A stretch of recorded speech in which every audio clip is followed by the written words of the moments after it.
Welcome to One Book, One Coffee, where we savor the richness of timeless literature over a warm cup of coffee. Today, you've chosen to explore something truly unique, Autobiography of a Yogi by Paramahansa Yogananda. By choosing this book, you're stepping away from the ordinary rush of social media and the endless cycle of binge-watching. You've chosen to invest in a journey of personal growth and enlightenment, and that says something remarkable about you. Autobiography of a Yogi is not just a book, it's an extraordinary voyage into the depths of spiritual awakening and understanding. This book has influenced countless individuals, including prominent figures like Steve Jobs, who reportedly read it annually. Its teachings have resonated across the world, making it a cornerstone of spiritual literature.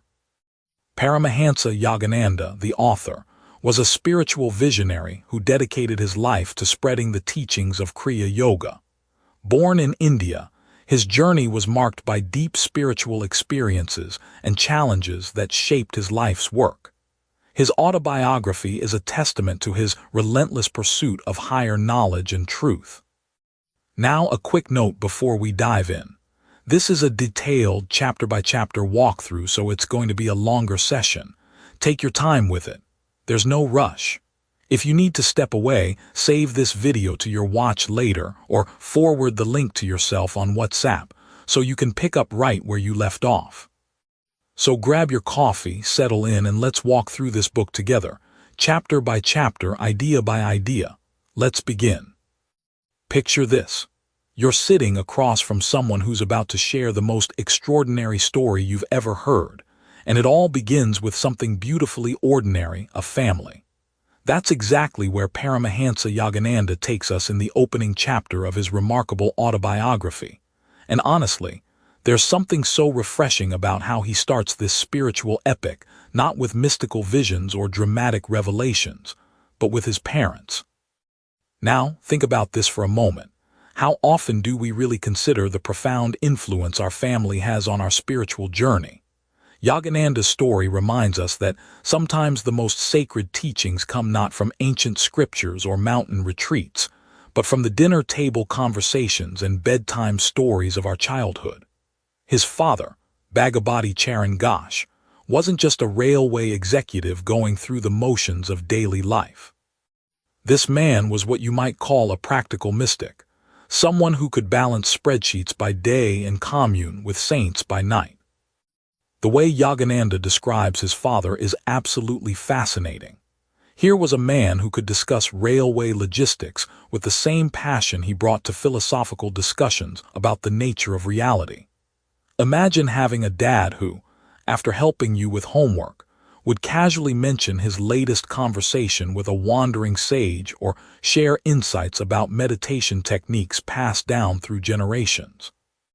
This wasn't some distant, otherworldly spirituality. This was spirituality lived out in the real world, in a household where the sacred and the mundane danced together like old friends. But here's where it gets really interesting.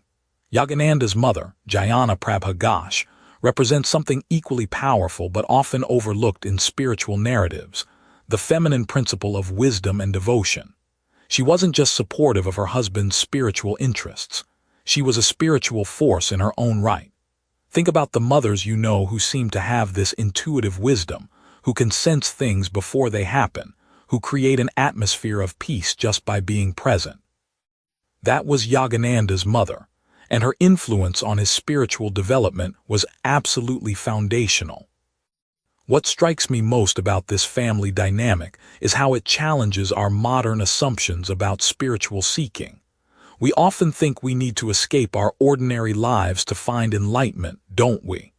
We imagine we need to abandon our families, quit our jobs, and head for the mountains. But Yogananda's early life suggests something quite different, that the most profound spiritual training often happens right where we are, in the midst of family relationships and daily responsibilities. Consider this beautiful detail from the chapter. Young Yogananda would often find his father deep in meditation, and rather than being told to go away and stop bothering the adults, he was welcomed into these sacred moments. Can you imagine the impact of growing up in a home where meditation wasn't some exotic practice, but as natural as breathing? Where spiritual discussion wasn't reserved for special occasions, but woven into the fabric of everyday conversation? This brings up something really relevant for us today. In our hyperconnected, always busy world, we often compartmentalize spirituality. We have our work life, our family life, our social life, and then maybe, if we're lucky, we squeeze in some spiritual practice on the weekends. But Yogananda's childhood shows us a different model, one where spirituality isn't an add-on to life but the very foundation that supports everything else. The chapter also reveals how his parents' approach to child-rearing was radically different from what we might expect. They didn't try to force spiritual practices on their children or create rigid rules about religious observance. Instead, they created an environment where curiosity about higher truths was encouraged, where questions were welcomed, and where the search for meaning was seen as the most natural thing in the world. Now, here's something that really resonates with modern parenting challenges. Yogananda's parents somehow managed to provide both roots and wings, deep grounding in spiritual principles, combined with the freedom to explore and question. They understood something that many of us are still learning, that true spiritual education isn't about filling a child's mind with dogma, but about kindling their natural capacity for wonder and wisdom. As we move deeper into Yogananda's extraordinary journey, we'll see how these early influences shaped not just his personal spiritual development, but his entire approach to teaching and sharing wisdom with others. The seeds of his later mission to bridge Eastern and Western spirituality were planted right here, in a household where ancient wisdom and modern life existed in perfect harmony. And that, my friend, is where our coffee shop conversation about one of the most remarkable spiritual autobiographies ever written truly begins. Picture this: you're 8 years old, and the person who loves you most in the world is slipping away. That's exactly where we find young Mukunda, who would later become Paramahansa Yogananda, as we settle into Chapter 2 of his extraordinary autobiography. Grab your coffee, because this chapter reveals one of those pivotal moments that completely reshape a person's understanding of life, death, and the mysterious forces that connect us all. The year was 1891, and Mukunda's mother, Jayana Prabha, was dying. Now, think about this for a moment. How many of us have experienced that helpless feeling when someone we love is facing a serious illness? Today, we might rush them to the hospital, consult specialists, try experimental treatments. But in 19th century India, families often turn to something we might find surprising: the power of faith and mystical intervention. Yogananda describes his mother as a woman of extraordinary spiritual depth, someone who possessed what we might call today an intuitive wisdom about life's deeper mysteries. She wasn't just a loving mother. She was a spiritual seeker in her own right, deeply connected to the ancient traditions of India that understood the intricate relationship between the physical and spiritual worlds. As her illness progressed, young Mukunda watched helplessly, experiencing that raw vulnerability that comes when we realize our complete powerlessness against life's most fundamental challenges. But here's where the story takes a remarkable turn. Mukunda's mother had received a sacred amulet from a holy man years earlier, not just any trinket, but an object imbued with what she believed to be genuine spiritual power. Think of it like this. In our modern world, we might carry a photo of a loved one in our wallet, or wear a piece of jewelry that holds deep emotional significance. This amulet represented something far more profound. It was her connection to divine protection, her tangible link to forces beyond the material world. As his mother's condition worsened, something extraordinary happened. She called young Mukunda to her bedside, and with the solemnity that only comes in life's most sacred moments, she removed the amulet and placed it around his neck. Now, imagine being 8 years old and receiving what your dying mother considers her most precious spiritual possession. The weight of that moment, not just the physical weight of the amulet, but the emotional and spiritual significance, would mark Mukunda forever. What happened next challenges everything our rational, scientific minds might want to believe. According to Yogananda's account, his mother's health began to improve almost immediately after transferring the amulet to her son. It's the kind of story that makes us pause and wonder, was this coincidence, the power of positive thinking, or something more mysterious?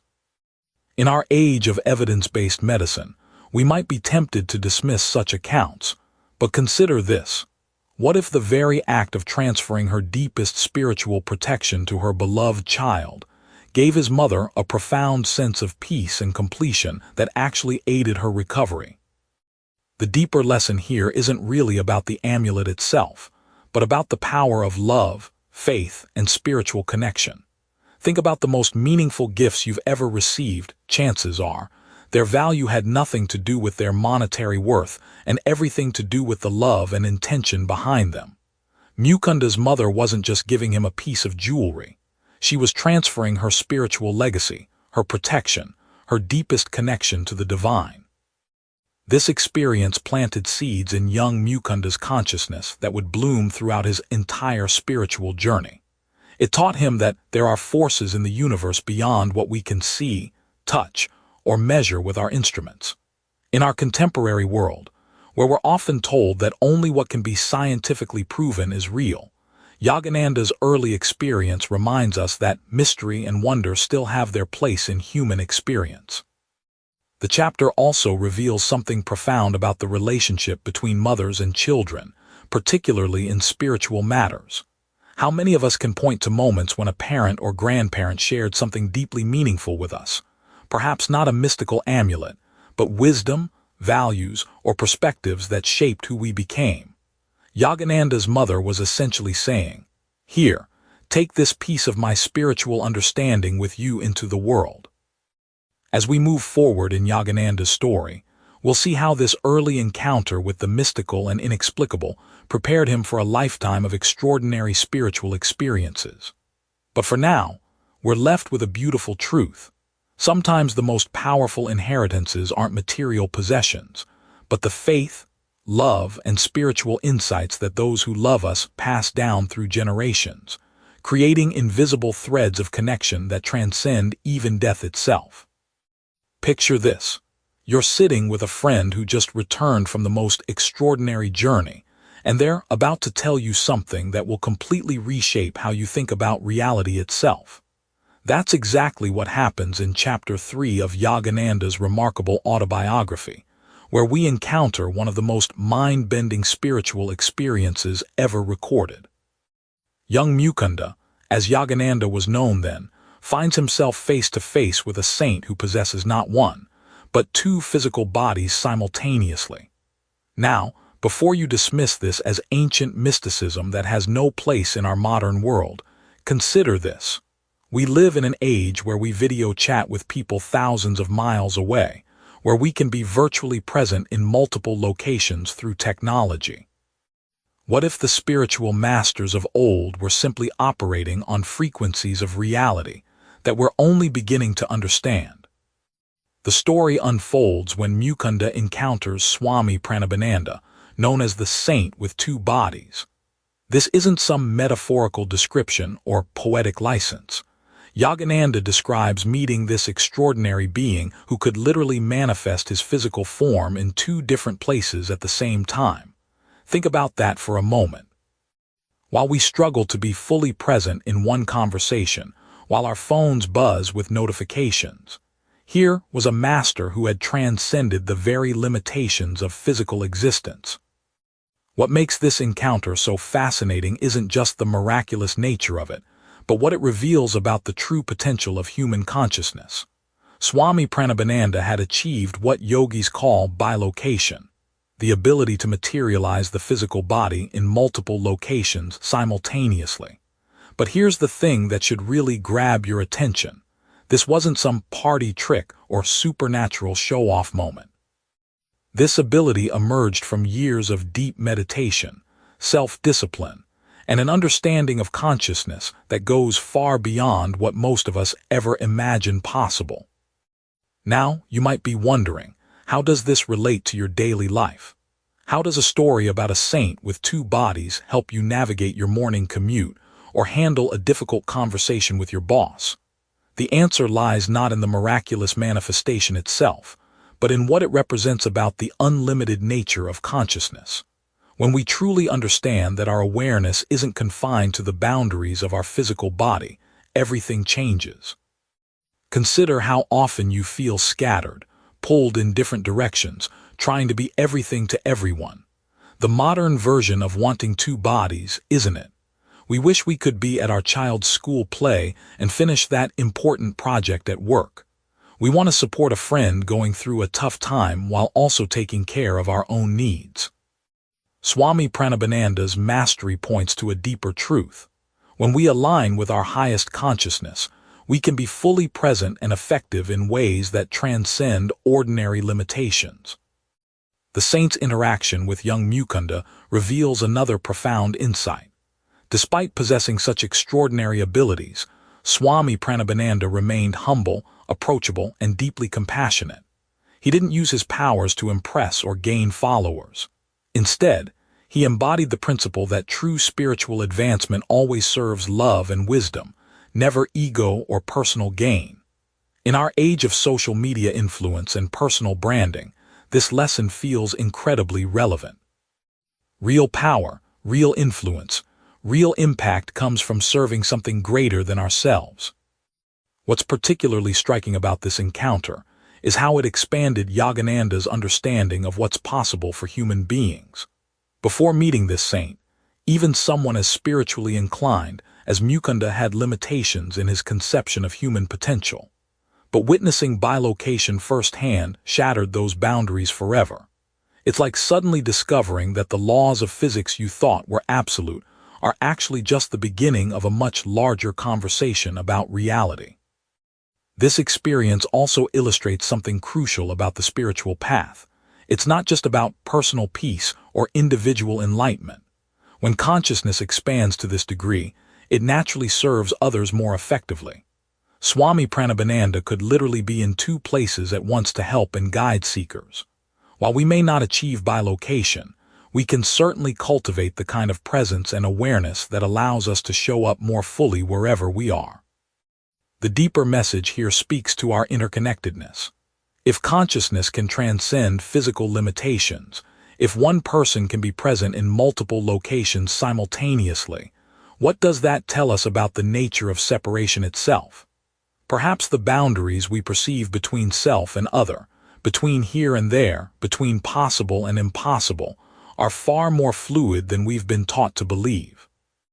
As we move forward in Yogananda's journey, this encounter with the saint with two bodies serves as a powerful foundation, preparing us to question everything we think we know about the limits of human potential. It invites us to approach the rest of his story, and perhaps our own lives, with a sense of wonder and openness to possibilities that stretch far beyond our current understanding. You know, there's something absolutely magnetic about the idea of running away to find ourselves, isn't there? We've all had those moments where life feels so overwhelming, so confusing, that we dream of escaping to some distant mountain or remote beach where everything will suddenly become clear. Well, in Chapter 4 of Yogananda's Autobiography, we meet a 16-year-old boy who didn't just dream about it. He actually tried to do it. And what happens next teaches us something profound about the difference between running away from our problems and truly running toward our spiritual growth. Picture this. Young Mukunda, as Yogananda was known then, is absolutely convinced that his destiny lies in the sacred mountains of the Himalayas. He's read all the stories about the great masters who live in caves, subsisting on nothing but air and divine love, achieving enlightenment while gazing at snow-capped peaks. Sound familiar? It's the same romantic notion many of us have today when we think about quitting our jobs to become yoga instructors in Bali or meditation teachers in Tibet. There's this persistent belief that geography can solve what's really an inner journey. So Mukunda hatches this elaborate plan. He's going to slip away from home, make his way to the holy city of Benares, and from there head straight to the Himalayas to find his guru.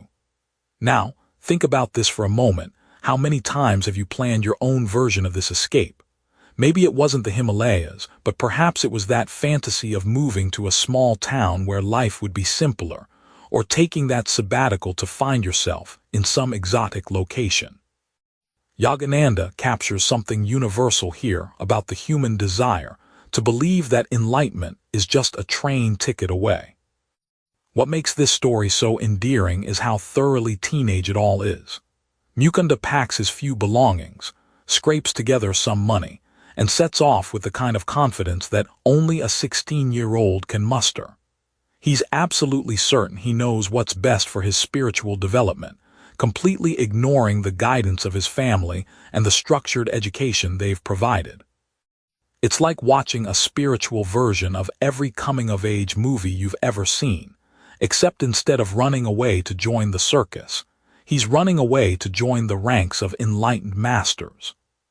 But here's where the story takes a fascinating turn that speaks directly to how the universe often works in our own lives. Just as Mukunda reaches Benares, feeling triumphant about his successful escape, he encounters his elder brother Ananta quite by accident. Now, what are the odds of that happening in a city of hundreds of thousands of people? It's one of those moments that makes you wonder whether coincidence is really just divine intervention wearing a disguise. Ananta doesn't scold or shame his younger brother. Instead, he does something much more powerful. He listens. He acknowledges Mukunda's spiritual hunger while gently pointing out the flaws in his plan. Think about the wisdom in this approach. How often do we try to talk people out of their dreams by attacking the dreams themselves, rather than helping them see a better path toward what they're really seeking? The conversation that follows between the brothers is pure gold for anyone struggling with the tension between spiritual aspiration and practical responsibility. Ananta explains that true spiritual development doesn't require abandoning the world, but rather learning to find the sacred within the ordinary circumstances of our lives. He suggests that perhaps Mukunda's real training ground isn't some remote cave, but right where he is, in school, with family, dealing with the everyday challenges that actually forge character and wisdom. This hits at something we desperately need to understand in our current culture of spiritual materialism. We live in an age where we can buy meditation cushions on Amazon and download enlightenment apps, where we confuse spiritual experiences with spiritual progress. Yogananda's interrupted flight teaches us that the monastery isn't necessarily in the mountains. It's in how we handle Monday morning traffic, how we treat difficult people, how we respond when life doesn't go according to our perfectly crafted spiritual plans. The chapter ends with Mukunda returning home, not defeated but educated. He's learned that spiritual seeking isn't about geography or dramatic gestures, but about cultivating the right attitude and receptivity wherever you are. His guru, when he finally appears later in the story, doesn't emerge from a Himalayan cave but from the streets of Benares, proving that the divine has its own timing and methods that rarely match our teenage impatience. As we move deeper into Yogananda's journey, we'll see how this early lesson in patience and trust becomes the foundation for everything that follows, teaching us that sometimes the most profound spiritual progress happens not when we're running towards something, but when we're learning to bloom exactly where we're planted. Picture this. You're sitting with a friend who's just returned from the most extraordinary encounter of their life, and they're bursting to tell you about it over coffee. That's exactly the energy Yogananda brings to this remarkable chapter about his meeting with the Perfume saint, a story that challenges everything we think we know about the limits of human potential. Now, imagine walking down a dusty street in Calcutta and suddenly being overwhelmed by the most exquisite fragrance you've ever experienced. Not from a flower shop, not from someone's perfume, but seemingly from thin air itself. This is exactly what happened to young Yogananda when he first encountered Gandha Baba, whose very name means fragrance father. Think about this for a moment. We live in a world where we're constantly trying to mask or enhance our natural scents with artificial fragrances. Yet here was a man who could produce any aroma at will, simply through the power of his spiritual development. The story unfolds like something from a mystical fairy tale, yet Yogananda presents it with such matter-of-fact sincerity that you can't help but lean in closer. Gandha Baba wasn't your typical holy man sitting in meditation all day. He was a householder, a family man who had somehow mastered what yogis call the perfume city, the supernatural ability to manifest any fragrance through sheer will and spiritual power. When Yogananda approached him with the skepticism of youth, asking for a demonstration, the saint simply smiled and asked, "What fragrance would you like?" Can you imagine the audacity of that moment? Here's this teenager essentially saying, "Prove it," to a renowned saint, and instead of taking offense, the master treats it as a delightful game. Yogananda requested the scent of jasmine, and within moments the air around them became saturated with the most perfect jasmine fragrance imaginable. But here's where it gets even more fascinating. When Yogananda asked for rose, the jasmine scent didn't fade gradually like a normal perfume would. It simply vanished, instantly replaced by the pure essence of rose. Now you might be thinking, that's a nice story, but what does this have to do with my life? Here's where Yogananda's genius as a storyteller shines through. He doesn't present this as mere entertainment or even as proof of supernatural powers. Instead, he uses this encounter to explore something much deeper, the untapped potential that lies dormant within every human being. Think about how we approach our own limitations today. We say things like, "I'm just not good with technology," or "I could never be creative," or "I don't have a head for business." We've become so comfortable with our perceived boundaries that we rarely question whether they're real or self-imposed. The perfume saint represents something revolutionary, the idea that what we consider impossible might simply be unexplored territory. But Yogananda doesn't stop at the spectacular demonstration. He digs deeper into the saint's philosophy, and this is where the real treasure lies. Gandha Baba explains that these powers aren't the goal of spiritual practice. They're merely byproducts, like flowers that bloom naturally on a healthy tree. The real purpose of developing these abilities is to demonstrate the incredible plasticity of human consciousness and to inspire others to push beyond their self-imposed limitations. Consider how this applies to our modern world. We're living in an age where technology seems to perform miracles daily. We can video chat with someone on the other side of the planet, access the sum of human knowledge from our pocket, or use artificial intelligence to solve complex problems. Yet somehow, we've become more skeptical than ever about the potential of human consciousness itself. We're willing to believe that machines can perform wonders, but we struggle to accept that our own minds might harbor extraordinary capabilities. The perfume saint's approach to his gifts is particularly instructive for our achievement-obsessed culture. He doesn't use his abilities to gain fame, wealth, or power. He doesn't charge admission or start a perfume business. Instead, he treats these manifestations as natural expressions of his spiritual development, no more remarkable to him than our ability to think or breathe.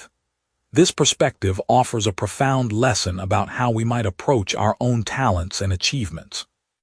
What strikes me most about this encounter is how it plants a seed of possibility in Yogananda's mind, and by extension, in ours. After witnessing the impossible made manifest, how can we ever again say with certainty that something is beyond human capability? The saint's demonstration becomes a gentle but powerful invitation to expand our concept of what it means to be human. As we move forward in Yogananda's journey, this meeting with the perfume saint serves as a crucial stepping stone, preparing both the young seeker and us as readers for even more extraordinary encounters ahead. It's a reminder that the spiritual path isn't just about inner peace and moral development. It's about discovering the infinite potential that lies sleeping within ordinary human consciousness. Picture this. You're sitting across from me with your favorite cup of coffee, steam rising between us, and I'm about to tell you one of the most extraordinary stories you'll ever hear. We've been journeying through Yogananda's incredible autobiography together, and now we come to a chapter that sounds like something straight out of a legend, yet it's presented as absolute truth. Chapter 6 introduces us to the Tiger Swami, and trust me, his story will make you question everything you think you know about courage, spiritual power, and the relationship between humans and the natural world. So who exactly was this Tiger Swami? His real name was Sohung Swami, but he earned his unusual nickname through the most remarkable circumstances you can imagine. This wasn't just some eccentric holy man with a colorful title. No, this saint literally lived among tigers, faced them down with nothing but his spiritual presence, and emerged not just unharmed but victorious. Now, before you roll your eyes and think this is just another tall tale from ancient India, let me paint you the full picture of what Yogananda witnessed firsthand. Yogananda first encountered this extraordinary figure through his guru's stories, but later had the privilege of meeting the Tiger Swami in person. Picture a man who had transcended ordinary human limitations through decades of intense spiritual practice. The Tiger Swami had developed what yogis call ahimsa, to such a degree that even the most ferocious predators recognized his harmlessness and responded with docility. But here's where it gets really interesting, and this is something we need to understand in our modern context. Think about this for a moment. What is fear, really? In our daily lives, we're constantly battling our own tigers, aren't we? Maybe it's that presentation at work that makes your palms sweat, or that difficult conversation you've been avoiding, or perhaps it's the fear of financial insecurity that keeps you up at night. The Tiger Swami's story isn't just about literal wild animals. It's a profound metaphor for how spiritual development can transform our relationship with everything we perceive as threatening. The most famous incident involving the Tiger Swami occurred when he was traveling through a jungle known to be infested with man-eating tigers. Local villagers warned him desperately against proceeding, but he continued on his path with serene confidence. As night fell and he sat in meditation beneath a tree, not one but several tigers approached him. Now, imagine this scene. A solitary figure in white robes, completely still, surrounded by some of nature's most powerful predators. What happened next defies conventional logic, but demonstrates a principle that modern science is only beginning to understand. The tigers, instead of attacking, lay down peacefully around the Swami like faithful dogs. They remained there throughout the night, and when morning came, they departed as quietly as they had arrived. Villagers who discovered this scene could hardly believe their eyes. But here's what's truly fascinating about this story. It illustrates how consciousness itself can be a transformative force in the world around us. You see, the Tiger Swami had cultivated what we might call fearless love, to such a degree that it radiated from his very being. Animals, being incredibly sensitive to energy and intention, recognized this quality immediately. They sensed no threat, no aggression, no fear, only pure benevolence. In our modern world, we're discovering through neuroscience and quantum physics that consciousness does indeed affect reality in ways we're only beginning to comprehend. Now you might be thinking, that's all very inspiring, but how does this apply to my life? I'm not planning to meditate with tigers anytime soon. But consider this. Every day, you encounter situations that trigger your fight or flight response. Maybe it's dealing with an aggressive colleague, navigating a challenging relationship, or facing a health scare. The Tiger Swami's story suggests that there's another way to respond beyond our usual patterns of fear, anger, or avoidance. What if, instead of meeting aggression with aggression or fear with more fear, we could cultivate that same quality of fearless love that the Tiger Swami embodied? This doesn't mean becoming passive or naive about real dangers.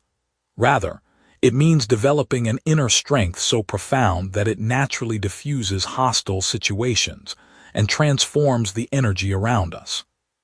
The practical wisdom here is revolutionary. When we operate from a place of genuine inner peace and compassion, we literally change the dynamics of every interaction we have. People sense this quality, just as those tigers did, and they respond differently to us. This isn't mystical thinking. It's observable human psychology combined with spiritual insight. As we move forward in our exploration of Yogananda's remarkable journey, the Tiger Swami story serves as a powerful reminder that the greatest adventures aren't always external expeditions, but internal transformations that allow us to walk fearlessly through whatever jungle's life presents to us. Picture this: you're sitting in your favorite coffee shop, and someone leans over and whispers, "I just saw a man floating 3 feet above the ground." Your first instinct, probably to check if they've had too much caffeine, right?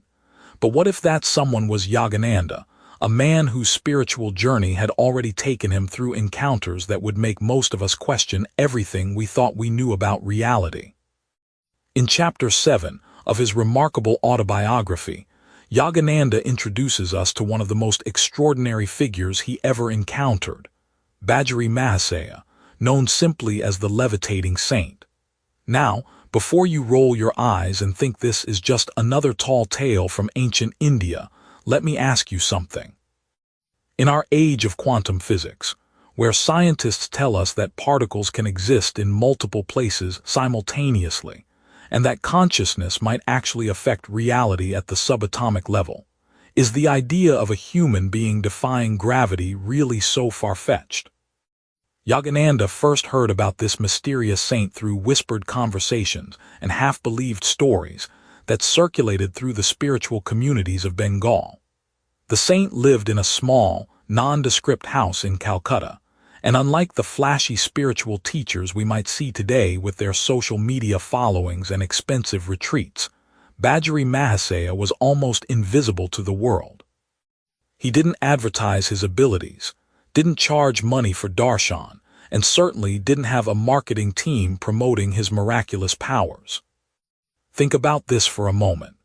In our Instagram-driven world, where even a decent sunset gets posted with multiple hashtags, here was a man who could literally defy the laws of physics, and he kept it as quiet as a secret family recipe. What does that tell us about the nature of true spiritual power? Perhaps the most profound abilities aren't meant to be displayed like trophies in a cabinet, but rather used as tools for inner transformation. When Yogananda finally managed to visit this enigmatic figure, he found himself in the presence of someone who seemed to exist in a completely different relationship with physical reality. The saint would often be found sitting in meditation, his body suspended several feet above his simple wooden seat, as naturally as you or I might sit in a chair. But here's what's truly fascinating. To Bajri Mahasaya, this wasn't a party trick or a demonstration of spiritual superiority. It was simply a byproduct of his deep communion with the divine forces that govern all existence.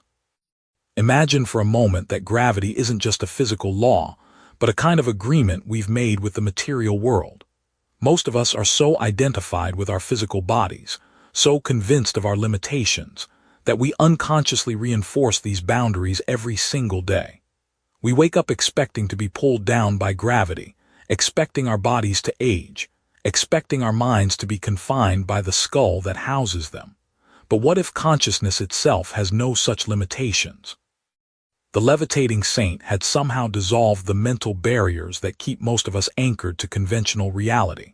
Through decades of meditation and surrender to the divine will, he had reached a state where his consciousness was no longer primarily identified with dense matter, but with the subtler energy that underlies all physical manifestation. In modern terms, we might say he had learned to access quantum fields of possibility that most of us never even know exist. But here's where the story gets even more intriguing. Yogananda discovered that this saint's levitation wasn't just a random supernatural ability. It was connected to his profound state of love and devotion. When he entered deep meditation on the divine, his entire being became so light, so filled with spiritual energy, that the heavy pull of earth simply couldn't hold him down. It's almost as if love itself has a different gravitational field. Now you might be thinking, that's all very poetic, but what does this mean for someone like me, sitting here with my feet firmly planted on the ground? Well, consider this. Every single day, we experience our own forms of levitation. When you're completely absorbed in something you love, whether it's music, art, time with loved ones, or even solving a challenging problem at work, don't you feel lighter? Haven't there been moments when you were so present, so connected to something greater than yourself, that you almost forgot you had a physical body? The levitating saint represents the ultimate possibility of human consciousness, complete freedom from the limitations we've accepted as unchangeable reality. His story reminds us that the boundaries between possible and impossible might be far more flexible than we've been taught to believe. As we move deeper into Yogananda's extraordinary journey, we'll continue to encounter figures who challenge our assumptions about what it means to be human, what it means to be spiritual, and what it means to be truly free. Picture this. You're sitting with a friend who's just returned from meeting one of the most brilliant minds of their generation, and they can barely contain their excitement as they tell you about this incredible encounter. That's exactly the energy Yogananda brings to Chapter 8 of his Autobiography, where he introduces us to a man who would forever change how we think about the relationship between science and spirituality. Now, most of us have been taught to see science and spirituality as two completely separate worlds, haven't we? On one side, we have laboratories, microscopes, and cold, hard facts. On the other, we have meditation, prayer, and matters of the heart. But what if I told you there was a scientist in early 20th century India who proved that this separation is nothing more than an illusion? Enter Jagadish Chandra Bose, a man whose discoveries would make even today's most advanced researchers pause in wonder. Yogananda first encountered Bose's revolutionary work through his guru, Sri Yukteswar, who had a fascinating way of blending ancient wisdom with modern understanding. Picture young Yogananda, already deeply immersed in spiritual practices, suddenly discovering that the very plants around him were not the silent, passive beings he had assumed them to be. Through Bose's ingenious instruments, these seemingly quiet green companions revealed themselves to be living, breathing, feeling entities with their own form of consciousness. Think about this for a moment. When you walk through a garden or forest, what do you see? Most of us see beautiful but essentially unconscious life forms. But Bose's revolutionary crescograph, an instrument so sensitive it could measure plant movements invisible to the human eye, revealed something extraordinary. Plants were responding to their environment with what could only be described as emotions. They showed signs of shock when injured, pleasure when nourished, and even what appeared to be affection toward their caretakers. Now, here's where it gets really fascinating. Bose didn't just stop at plants. His experiments extended to metals, demonstrating that even seemingly lifeless substances exhibited responses remarkably similar to living tissue. Imagine taking a piece of tin and discovering that it could experience fatigue, that it could be stimulated or depressed, that it could even be poisoned and then revived. This wasn't science fiction.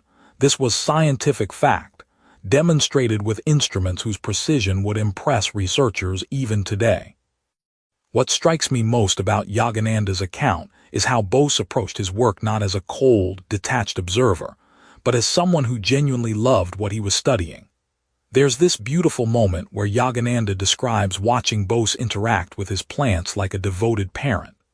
The scientist would speak to them gently, adjust their conditions with tender care, and observe their responses with the kind of attention usually reserved for beloved friends. This brings us to something profound that resonates deeply in our modern world. How often do we rush through life treating everything around us as mere objects for our use? Our phones, our cars, our homes, even the plants on our windowsills.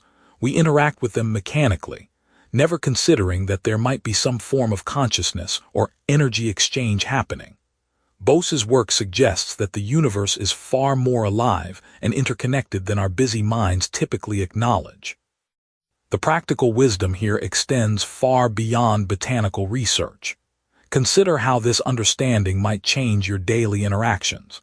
When you tend to a houseplant, What if you approached it with the same gentle attention Bose showed his subjects? When you prepare food, what if you considered the consciousness that once animated those vegetables and grains? This isn't about becoming overly sentimental, but rather about recognizing the profound interconnectedness that ancient spiritual traditions have always taught, and that modern science is only beginning to rediscover. Yogananda's encounter with Bose's work also illuminates something crucial about the nature of true scientific inquiry. The greatest discoveries often come not from those who approach their subjects as dead matter to be dissected, but from those who approach them with reverence, curiosity, and love. Bose's instruments were revolutionary not just because of their mechanical precision, but because they were created by someone who genuinely wanted to understand and communicate with life in all its forms. What's particularly relevant today is how Bose's discoveries anticipated many concepts that quantum physics would later explore. The idea that consciousness and matter are intimately connected, that observation affects reality, that the boundaries between living and non-living are far more fluid than we imagine. These insights feel remarkably contemporary, don't they? As we transition from this remarkable glimpse into scientific spirituality, we're left with a question that echoes through the rest of Yogananda's journey.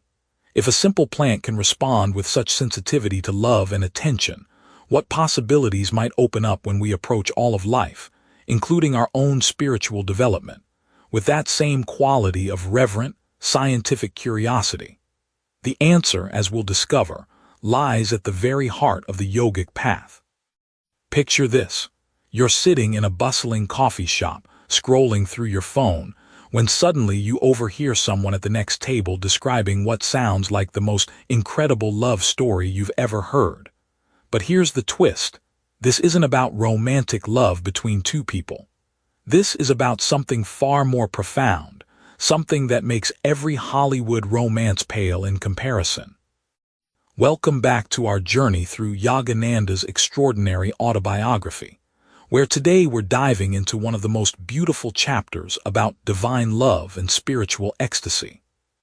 In Chapter 9, Yogananda introduces us to a devotee whose experience of divine love is so intense, so all-consuming, that it literally transforms his entire being. Now, think about this for a moment. When was the last time you felt completely, utterly absorbed in something? Maybe it was listening to your favorite song, watching a sunset, or holding your newborn child. That feeling of complete presence, where time seems to stop and nothing else matters, that's just a tiny glimpse of what this devotee experienced with the divine. The devotee Yogananda describes wasn't some otherworldly saint living in a cave.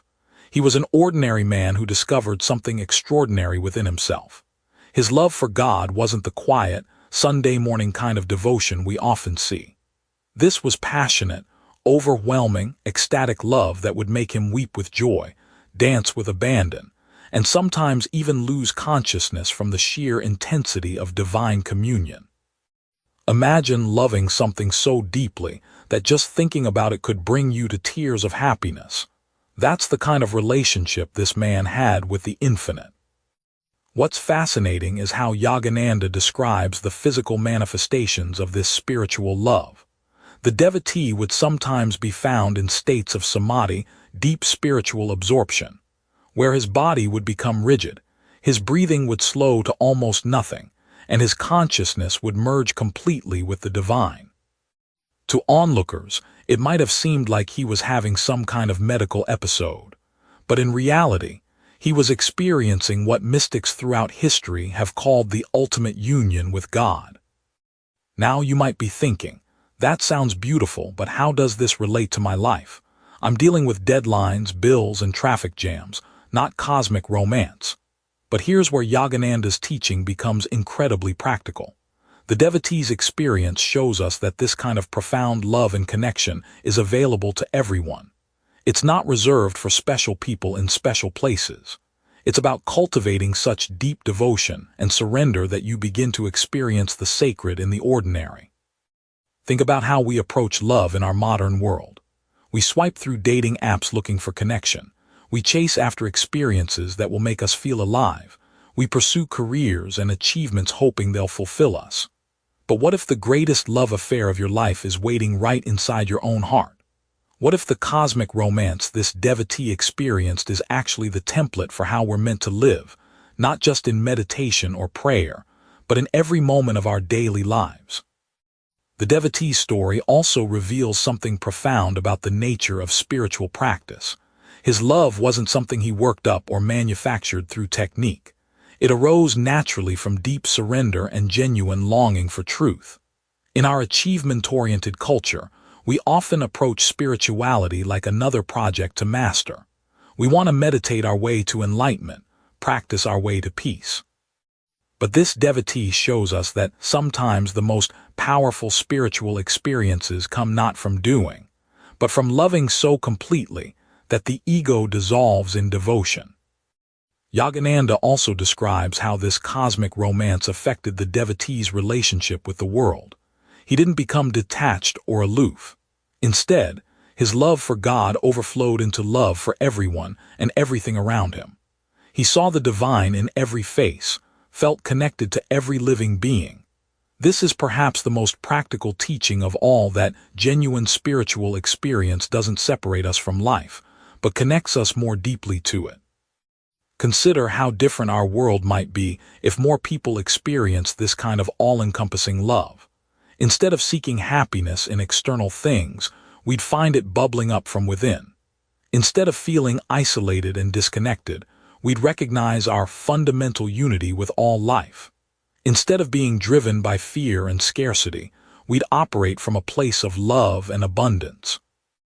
As we close this exploration of divine romance, remember that the devotee's experience isn't just a beautiful story from the past. It's an invitation to discover what's possible when we open our hearts completely to the mystery of existence. The cosmic love affair he experienced is waiting for each of us, not in some distant heaven, but right here, right now, in the very depths of our own being. The question isn't whether this kind of love is real. The question is whether we're ready to surrender deeply enough to experience it ourselves. Picture this. You're 17 years old, wandering through the ancient city of Benares, and you stumble upon a man who will completely transform your understanding of reality itself. This is exactly what happened to young Mukunda, who we know as Paramahansa Yogananda, when he encountered his destined guru, Sri Yukteswar.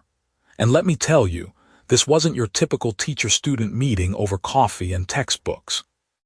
The story begins with Yogananda feeling spiritually restless, almost like someone searching for a song they can't quite remember but know exists. He'd been studying with various teachers, but something was missing. Think about those moments in your own life when you know you're close to a breakthrough, but you can't quite grasp it.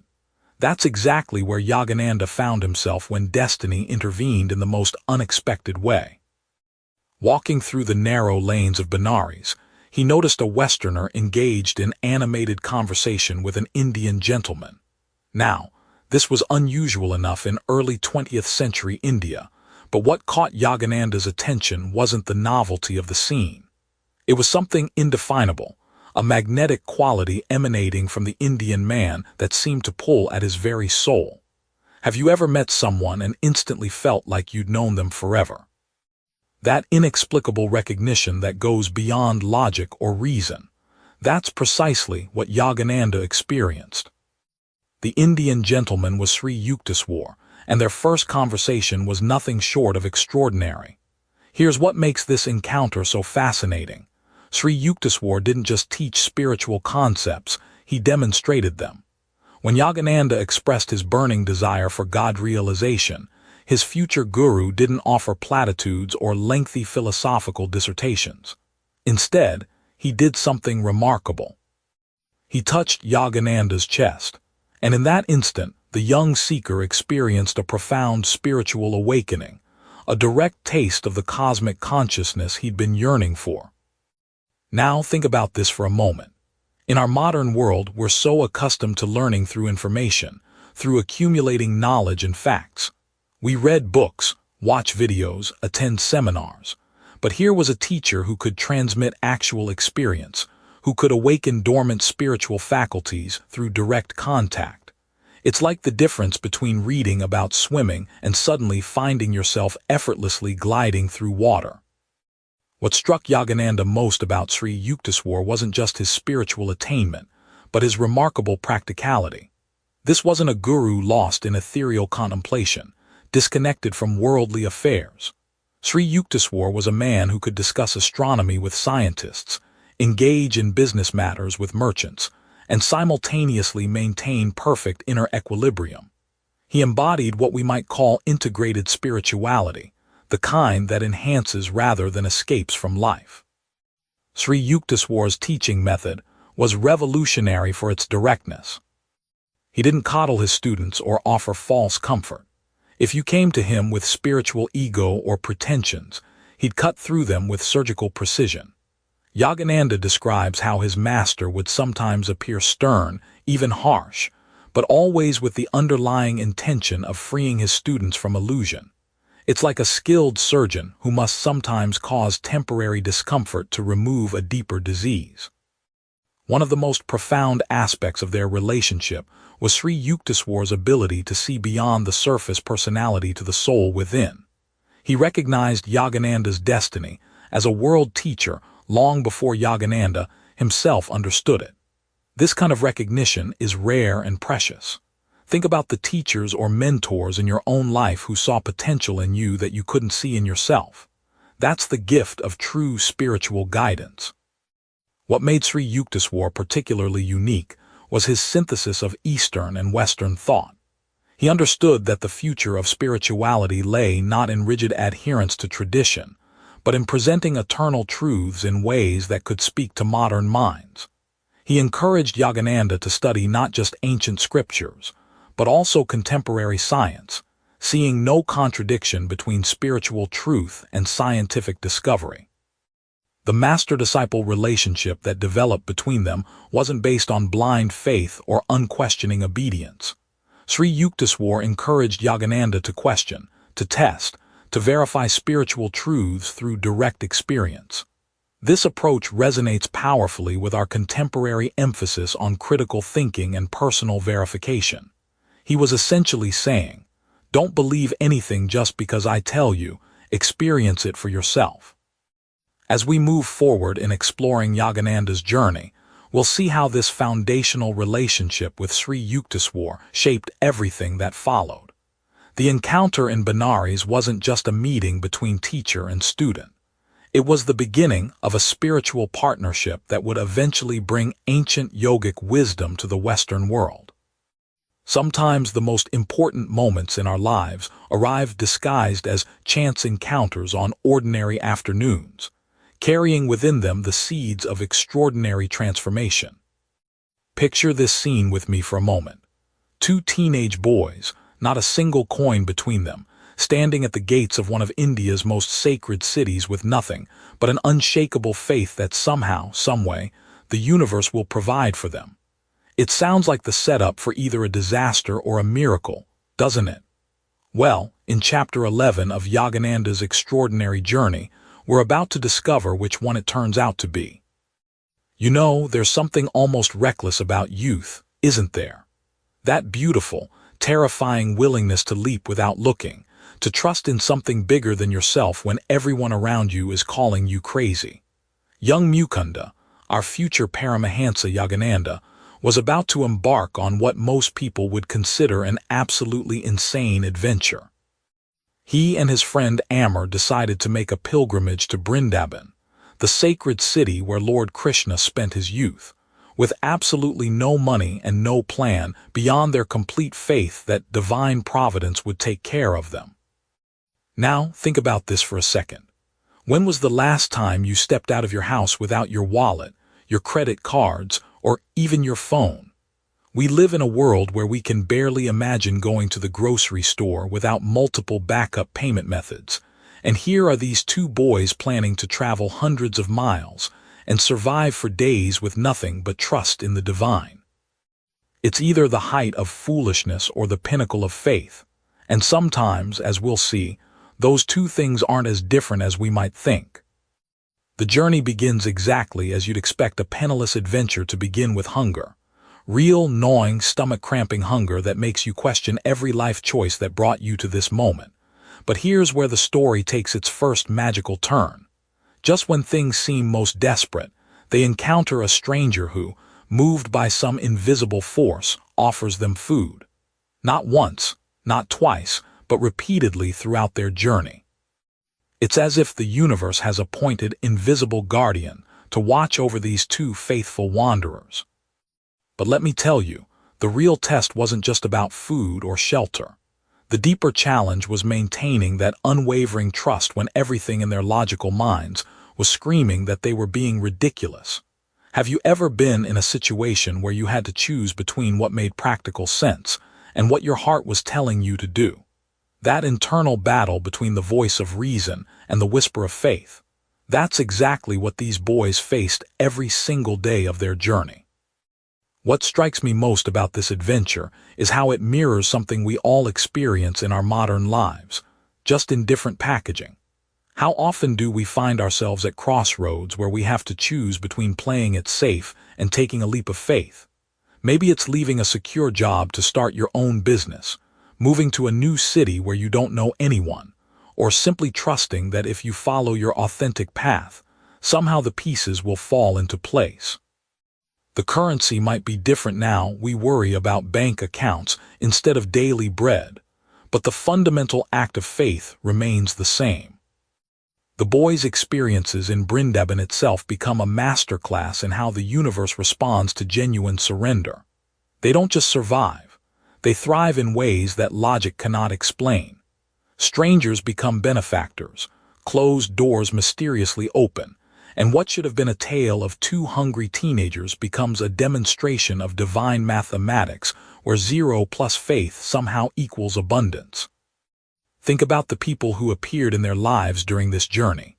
These weren't wealthy philanthropists or organized charity workers. They were ordinary people who felt inexplicably moved to help two strangers. It makes you wonder, doesn't it, about all those moments in our own lives when we've felt a sudden urge to help someone, to offer assistance or kindness to a stranger. Maybe we're all part of this invisible network of divine providence, sometimes serving as angels for others without even realizing it. The profound lesson embedded in this chapter goes far beyond religious faith or spiritual practice. It's about the fundamental question of how we navigate uncertainty in our lives. Do we move forward only when we can see the entire staircase, or do we take the first step in faith, trusting that the next one will appear? Yogananda and Amar chose the latter, and in doing so, they discovered something that no amount of careful planning could have taught them about the responsive nature of the universe itself. As we transition into the next phase of Yogananda's journey, we carry with us this powerful reminder that sometimes our greatest adventures and deepest learnings come not from our careful preparations, but from our willingness to trust in something larger than our limited understanding. The two penniless boys who entered Brindaban emerged as young men who had tasted the reality that faith, when genuine and complete, becomes its own form of abundance. You know that feeling when you find a mentor who completely transforms how you see the world.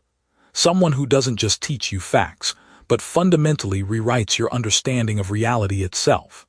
Well, imagine finding that person in a small hermitage by the Bay of Bengal, and that person happens to be one of the most extraordinary spiritual masters who ever lived. That's exactly what happened to young Mukunda when he entered the ashram of Sri Yukteswar, and the lessons he learned there would shape not just his own destiny, but the spiritual awakening of millions around the world. Picture this scene, a simple hermitage with just a few rooms overlooking the ocean, where the sound of waves mingles with the chanting of ancient Sanskrit verses. This wasn't some grand monastery with hundreds of disciples. No, Sri Yukteswar kept his circle small, intimate, almost like a spiritual laboratory where each student received intensely personal attention. And let me tell you, that attention could be both a blessing and a trial by fire. Now think about this for a moment. How many of us have had teachers who challenged not just our knowledge, but our very assumptions about life. Sri Yukteswar was a master of what we might call spiritual tough love. He had this uncanny ability to see through his students' pretenses and ego-driven behaviors with laser-like precision. Yogananda describes moments when his guru would deliver corrections that felt like lightning bolts, not cruel, but so penetrating that they would shatter years of self-deception in an instant. One particularly vivid story involves Yogananda's tendency toward what we might call spiritual pride. You know how it is when you're learning something new and exciting, and you start thinking you're pretty special. Well, imagine learning to meditate deeply, having mystical experiences, and then getting a bit too pleased with yourself about it. Sri Yukteswar had zero tolerance for this kind of ego inflation. He would deflate his students' pride with surgical precision, sometimes through a simple glance, sometimes through a pointed observation that would leave Yogananda examining his motives for days. But here's what's fascinating about this training method, and why it's so relevant to our modern world. We live in an age of constant validation, don't we? Social media likes, professional achievements, the endless pursuit of external approval. Sri Yukteswar was teaching something radically different. He was showing his disciples how to find their center in something that couldn't be shaken by praise or criticism, success or failure. Think about how revolutionary this approach is, even today. How many of us know people who are completely thrown off balance by a negative review, a critical comment, or a professional setback? The daily routine at the Hermitage was itself a form of spiritual technology. Early morning meditation before dawn, when the world is still and the mind naturally turns inward. Simple vegetarian meals eaten in contemplative silence. Hours devoted to study of ancient texts, but not the kind of academic study we're used to. This was experiential learning, where every principle had to be tested in the laboratory of one's own consciousness. Sri Yukteswar would often say that reading about water doesn't quench thirst, you have to drink it. The same principle applied to spiritual truths. What strikes me as particularly modern about Sri Yukteswar's teaching style was his integration of science and spirituality. Remember, this was the early 1900s, when most religious teachers viewed science with suspicion. But Sri Yukteswar was different. He saw the emerging scientific discoveries about energy, consciousness, and the nature of matter as confirmations of ancient yogic insights.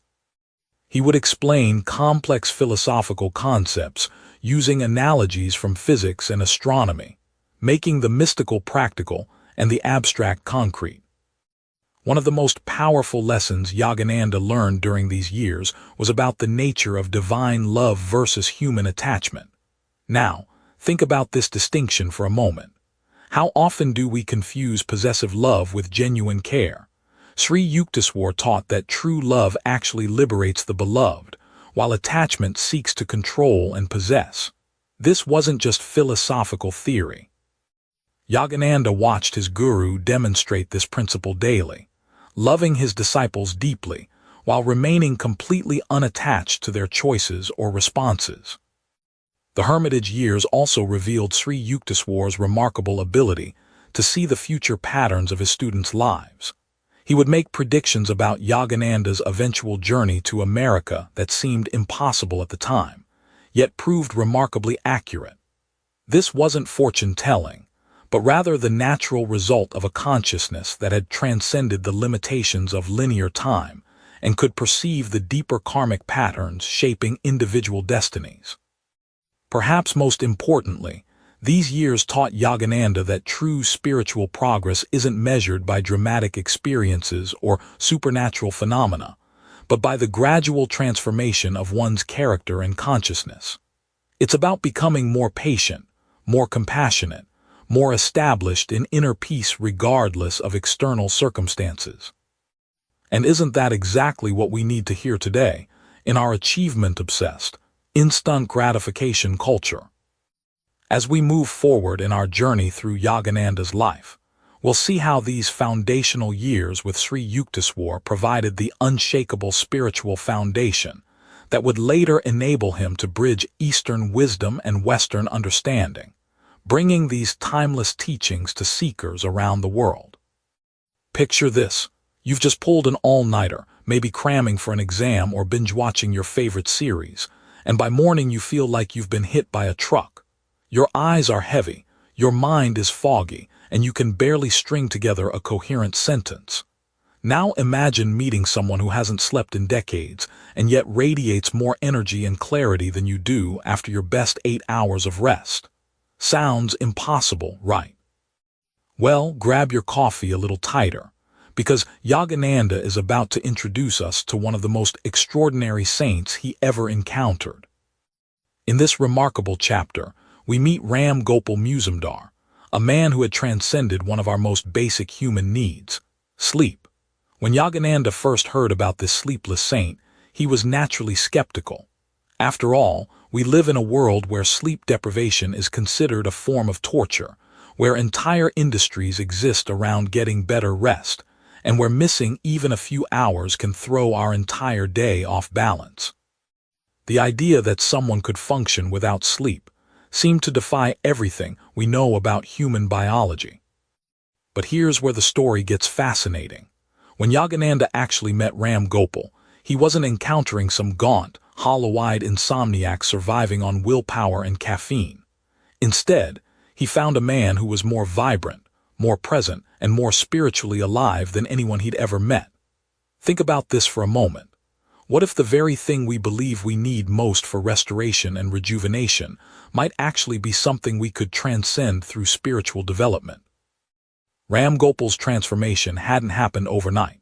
He explained to Yogananda that his sleeplessness began after years of intense spiritual practice and meditation. Through deep communion with the divine, he had reached a state where his consciousness never needed to withdraw from awareness. While our minds require sleep to process information, restore energy, and reset our systems, Ram Gopal had learned to tap into an infinite source of cosmic energy that made such restoration unnecessary. Now, before you start thinking about giving up sleep entirely, let's understand what this really means. Ram Gopal wasn't simply staying awake through sheer determination or some kind of spiritual stubbornness. He had fundamentally altered his relationship with consciousness itself. During the hours when others slept, he remained in a state of deep meditation, his awareness perfectly balanced between the material and spiritual worlds. It's like he had found a way to keep his computer running at peak performance without ever needing to restart it. What strikes me most about this story is how it challenges our assumptions about human limitations. We're constantly told about the boundaries of what's possible, the constraints of biology, the requirements of the physical body. Yet here was living proof that consciousness itself might be far more flexible and powerful than we imagine. Ram Gopal had discovered that when you're truly connected to the source of all energy, the usual rules simply don't apply. But let's bring this down to earth for a moment. While most of us won't become sleepless saints, there's profound wisdom here about the quality of our rest and awareness.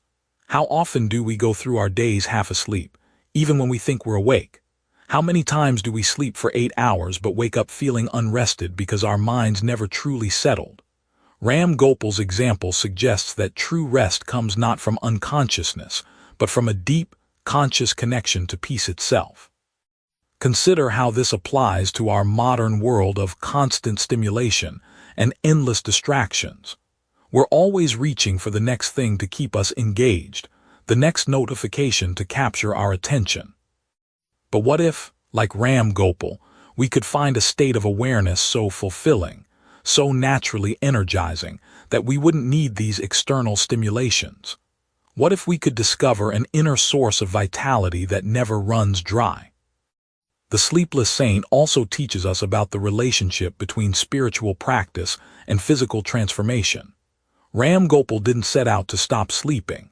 It was a natural byproduct of his deep spiritual development. This reminds us that the most profound changes often happen not through forcing or striving, but through patient, consistent practice that gradually transforms us from the inside out. As we close this extraordinary chapter and prepare for the next revelation in Yogananda's journey, we're left with a beautiful paradox. Sometimes the deepest rest comes from never sleeping at all, and sometimes the most awake we can be is when we're completely at peace. Ram Gopal Musumdar stands as a testament to the infinite possibilities that await when we truly understand the nature of consciousness itself, inviting us to question not just how we sleep, but how deeply we're willing to awaken. Picture yourself sitting in your favorite coffee shop, steam rising from your mug, when your friend leans across the table and says, "I need to tell you about something that completely changed how I see reality itself." That's exactly the energy Yogananda brings to chapter 14 of his autobiography, where he shares perhaps the most profound spiritual experience of his entire life. Now, we've all had those moments, haven't we? Maybe you're watching a sunset and suddenly feel connected to something vast and infinite. Or perhaps you're holding your newborn child and experience a love so overwhelming it seems to touch the very fabric of existence. But what Yogananda describes in this chapter goes far beyond those beautiful but fleeting glimpses. He's talking about cosmic consciousness, a state where the individual self dissolves completely into universal awareness. The experience begins quite unexpectedly. Yogananda is sitting with his guru, Sri Yukteswar, in the simple surroundings of their ashram. There's no dramatic build-up, no special ceremony. It's just an ordinary evening when his master touches him gently and says, "Poor boy, you work too hard." But with that simple touch, something extraordinary happens. Think about this for a moment. How often do we miss the profound because we're expecting fireworks and fanfare? Suddenly, Yogananda finds himself catapulted beyond the boundaries of his physical body. He describes it as if every atom of his being begins to dance with cosmic light. His consciousness expands infinitely, and he realizes that what he had always considered to be himself was merely a tiny wave in an endless ocean of being. The walls of the room, his body, even his thoughts, all become transparent, revealing the luminous essence that underlies everything. Now you might be thinking, this sounds beautiful, but how does this relate to my daily life? Here's where it gets fascinating. In our modern world, we're constantly seeking connection. We scroll through social media, trying to feel less alone. We join communities, seek relationships, pursue careers that give us meaning. But what if the very separation we're trying to bridge is actually an illusion? What if, as Yogananda discovered, we're already connected to everything and everyone at the deepest possible level? During his experience, Yogananda perceives the entire universe as his own cosmic body. Stars become his cells, galaxies his organs. He feels the joy and suffering of every living being as his own. Imagine that for a moment. Every person you pass on the street, every animal in the forest, every plant in your garden, all pulsing with the same essential life force that animates you. It's like suddenly realizing that what you thought were separate waves are actually all expressions of the same ocean. The experience reveals to him what he calls the cosmic motion picture. Reality, he discovers, is like an incredibly sophisticated film projection, where God is simultaneously the projectionist, the screen, and every character in the movie. We think we're separate actors playing individual roles, but we're actually all expressions of the same divine consciousness, temporarily forgetting our true nature. This insight has profound implications for how we understand suffering and joy, success and failure. When you're stuck in traffic and feeling frustrated, what if you could remember that the person in the car next to you is, at the deepest level, another expression of your own cosmic self? When you're celebrating a personal victory, what if you could feel that same joy radiating through every particle of existence? Yogananda describes how, in this state, he could perceive the thoughts and feelings of people thousands of miles away. But more than that, he understood that love isn't just an emotion we feel, it's the very substance of reality itself. Every interaction, every relationship, every moment of connection is the universe recognizing itself through countless forms. The experience gradually fades, like waking from the most vivid dream imaginable, except in this case, he's waking from ultimate reality back into what we call ordinary life. But here's the beautiful thing. Once you've tasted that cosmic perspective, you can never quite forget it. It becomes like a secret compass, always pointing toward the deeper truth beneath surface appearances. Think about how this might change your approach to daily challenges. That difficult conversation with your boss, that misunderstanding with a friend, that moment of loneliness on a quiet evening, all of these experiences become opportunities to remember our fundamental interconnectedness. They become invitations to see beyond the temporary drama of personality and circumstance to the eternal play of consciousness itself. As we close this chapter and prepare to continue our journey through Yogananda's remarkable life, we're left with a question that echoes through the ages. If cosmic consciousness is our true nature, if separation is ultimately an illusion, then what does that mean for how we choose to live each ordinary, extraordinary day? The answer, Yogananda suggests, lies not in escaping the world, but in seeing it with new eyes, recognizing the divine comedy playing out in every moment, and remembering that we're not just watching the cosmic movie, we are it. You know, sometimes the universe has the most peculiar way of teaching us lessons, doesn't it? Picture this. You're sitting there with your coffee, maybe feeling a bit too proud of yourself, thinking you've got life figured out, when suddenly something completely unexpected happens that brings you right back down to earth. That's exactly what happened to young Yogananda in what might be one of the most unexpectedly profound chapters of his spiritual journey. So here's our guy, Mukunda as he was called then, walking through the bustling streets of Calcutta with his friend Jatinda. Now, you have to understand at this point in his life, Yogananda was already pretty deep into his spiritual practices. He'd been meditating, studying ancient texts, feeling quite enlightened, if you know what I mean. You know that feeling when you've been reading spiritual books or attending workshops, and you start thinking you're operating on some higher frequency than everyone else? Well, that's kind of where he was. They're strolling along when they come across this vendor selling the most beautiful cauliflowers you can imagine. Fresh, white, perfect specimens that would make any cook's heart sing. But here's the thing that caught Yogananda's attention. These weren't just any cauliflowers. There was something almost mystical about how pristine and perfect they looked, sitting there in the afternoon sun like little clouds of pure nutrition. Now think about this for a moment. How often do we walk past ordinary things, everyday miracles really, without giving them a second thought? But when you're in a heightened spiritual state, sometimes the most mundane objects can seem to glow with significance. That's exactly what happened here. Yogananda became absolutely fixated on these vegetables, as if they held some cosmic secret. But here's where the story takes an unexpected turn. Instead of simply buying the cauliflower like any normal person would do, Yogananda found himself overwhelmed by an almost irresistible urge to just take one. Not because he was hungry, not because he couldn't afford it, but because something deeper was compelling him. It was as if some force beyond his rational mind was pushing him toward what could only be described as theft. Can you imagine the internal struggle? Here's a young man dedicated to the highest spiritual ideals, someone who'd been practicing nonviolence and truthfulness, suddenly battling with the urge to steal a vegetable.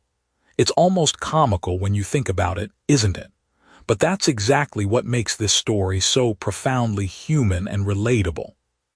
Despite every fiber of his moral being screaming against it, Yogananda gave in to this mysterious compulsion.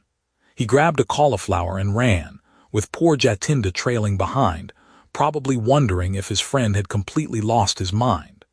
Picture the scene. Two young men racing through the streets of Calcutta, one clutching a stolen vegetable like it was some precious treasure, the other trying to keep up while questioning everything he thought he knew about his spiritually minded companion. But here's where the story transforms from a simple tale of petty theft into something much more profound. As they're running, something extraordinary happens. The very act of stealing, something so contrary to Yogananda's nature and beliefs, creates a kind of spiritual crisis that actually opens him up to a deeper understanding of his own humanity. You see, sometimes we need to fall flat on our faces to truly understand what humility means. Think about it in modern terms. How many times have you seen someone posting inspirational quotes on social media while treating the barista rudely, or talking about mindfulness while road raging in traffic? We're all walking contradictions, aren't we? The difference is that most of us don't have the courage to examine these contradictions as honestly as Yogananda did. The real lesson of the cauliflower robbery isn't about the theft itself, but about what happened in Yogananda's consciousness afterward. He realized that despite all his meditation and spiritual study, he was still subject to mysterious impulses he couldn't understand or control. This wasn't a failure. It was a profound awakening to the complexity of human nature and the humbling recognition that spiritual growth isn't a straight line upward. In our achievement-obsessed culture, where we're constantly trying to optimize ourselves and reach the next level, this story offers something revolutionary: permission to be imperfect. Permission to acknowledge that even on our spiritual journey, we're going to have moments that don't make sense, moments that humble us, moments that remind us we're still beautifully, messily human. As we move forward in Yogananda's journey, keep this cauliflower incident in your back pocket. It's a reminder that true wisdom often comes not from our successes, but from those moments when life catches us completely off guard and shows us parts of ourselves we never knew existed. In Autobiography of a Yogi, Paramahansa Yogananda intricately weaves his spiritual journey with lessons from his encounters with remarkable individuals and experiences that transcend the ordinary. Through his narrative, Yogananda offers insights into the power of meditation, the interconnectedness of all beings, and the pursuit of a life imbued with divine purpose. Here are some key actionable takeaways from this spiritual masterpiece. 1. Embrace meditation as a way of life. Yogananda emphasizes the transformative power of meditation in achieving inner peace and spiritual enlightenment. Start with just 5 minutes a day. Find a quiet corner, close your eyes, and focus on your breath. Be patient with yourself and gradually increase your time as you become more comfortable. 2. Seek and appreciate divine guidance.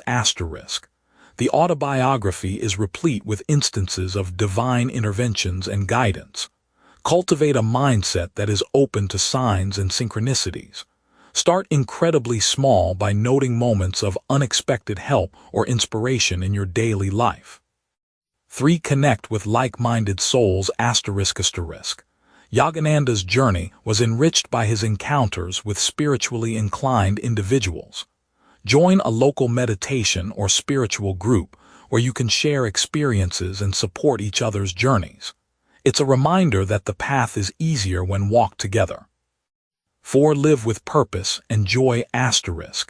Yogananda's story teaches the importance of living a life aligned with your values and purpose.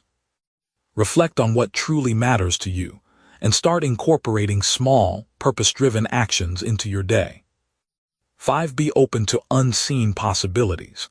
The book challenges conventional thinking and invites readers to be open to miracles and possibilities beyond the physical realm. Engage your curiosity and read widely about spiritual phenomena and philosophies to broaden your understanding of life's mysteries. Before you go, I'd love to hear from you. Drop a comment below with at least one idea from this book that stuck with you, one concept you're going to carry forward. It could be something that challenged your thinking, something you want to try, or even something you disagreed with. Your insight might be exactly what another listener needs to hear today. And if this summary gave you something valuable, a new perspective, a spark of motivation, or even just a peaceful hour with your coffee, share it with someone who might need it too. Subscribe to One Book, One Coffee and hit that bell icon so you never miss a new summary. Every week, we sit down together with one great book, one warm cup of coffee, and the simple belief that wisdom, shared well, can change lives. Until next time, keep reading, keep growing, and remember, every small step counts. See you at the next book.